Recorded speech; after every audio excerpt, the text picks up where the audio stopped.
just like changing the terms of the agreement. There's only so much time in a day to raise my children. You've got to say no to some things. I think you need to pray. There's definitely times that Jim and I get different answers from prayer.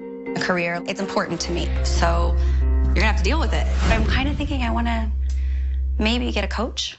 I don't know where that fits into being a wife, mother. I do have a career, and I think a coach is the best way to go. Live television is like a big bus speeding down the road. You are no way qualified to drive this bus. You have to be able to hear criticism, fix what you need to fix, and move forward. 3, 2, 1. I'm here with Sydney Summer, style expert, and she's going to take us through some resort trendy looks this season. I worked with my talent coach, and I think I'm doing a great job. Thank you so much, Sydney. Thank you, Alexis. Great. Great. Yay! I really can juggle it all. The family, Fox 5, my dress lines. I am driving the bus, baby. You've come a long way since Dr. Booty.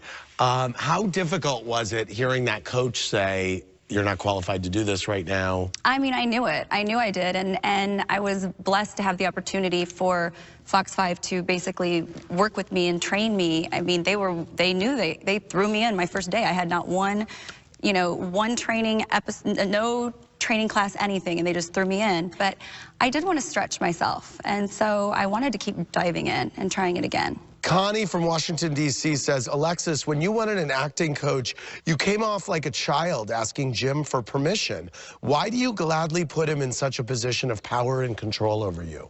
I was just looking for his opinion on if he thought I needed a coach, if he thought that was something I should do, and he said he absolutely thought it would help me. When you were sitting in front of his desk, you look like you were asking his permission, and it was sad to me that he was having this power over you, because in your interviews, you were so sort of strong and forthcoming, and I felt like, why can't you talk to him like that? He's your husband. Well, maybe that's the way that conversation came across, but I definitely don't ask my husband for permission on things. He just seems to be very overpowering. So I guess what I hope is... He has a very firm personality. I mean, no one here can deny that. My husband has a very strong personality. He seems like he exerts some control over you. I love his personality. He does. It looks to me like he's like your daddy, and to me, it's odd.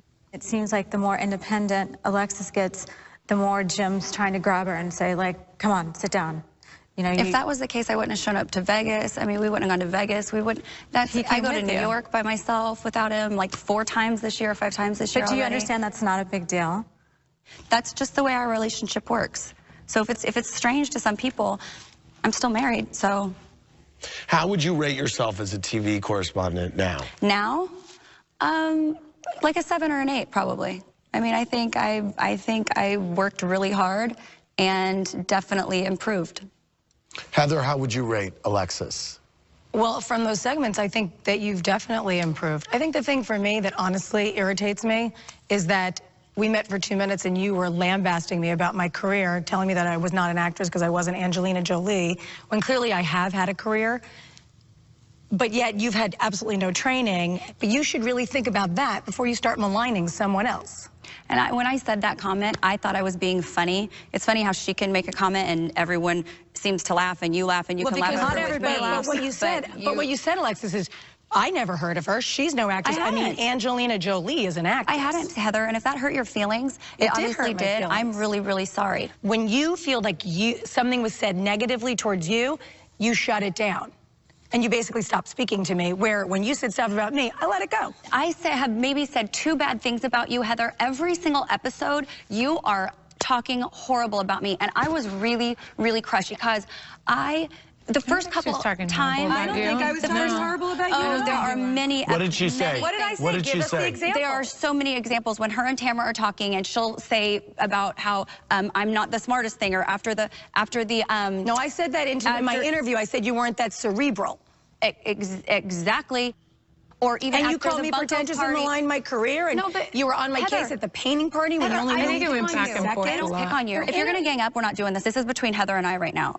I never said you're pretentious. I said you were stuffy.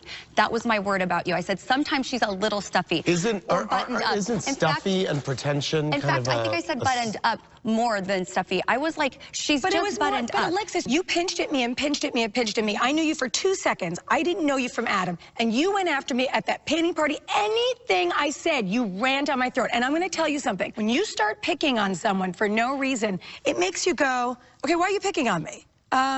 That's weird. Okay, well, let me take a look at you. Exactly how that feels. Then let me take a look at you. Let me see what's going on here since you're so perfect in picking on me. I had felt bad about those things that I had said because I knew that I had gotten caught up at that moment. And I said the same that thing I said to you. the actor's thing. Alexis, but you just have to own the fact that you say these things too. If I said, oh, when we were at the comedy club, after the bunko when we were party. at the comedy club, and I said, oh, back in the day I did a little stand-up. Oh, she does stand-up now too. Then we're at glamping, and we were talking about mortgages. I'm sorry, I'm a mature adult. I learned things by talking to other mature adults. I learned so much about insurance from Vicky on the ride up to glamping. So we start talking about the houses. You jump down my throat about that. And then in your interview, you go, now she's a financial. Me, Heather. I wasn't. If you had come to me in a nice way and asked me.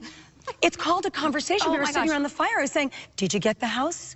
Oh, I'm sorry. That why was, didn't you get the the one house? question was fine. It was that you kept going and then you kept saying it, you know, changing it. And then you're like, well, why are you still renting? Well, I wasn't asking for your advice about renting. But it's called a conversation amongst adults. Yes, but you can have a conversation. I can't talk about shoes and handbags pushing things for down people's throat about the way you live your life. It wasn't I don't have to live my life the way you live your life. It was about having a mature conversation about something that we're all doing, buying or selling a home.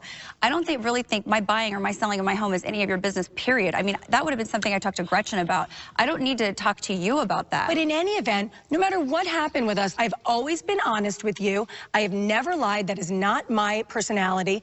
And at the end of the day, in Costa Rica, we were okay. And then you came to my house. And we were okay. So why it flipped into something else, I heard stuff you said too, and I didn't go crazy, period.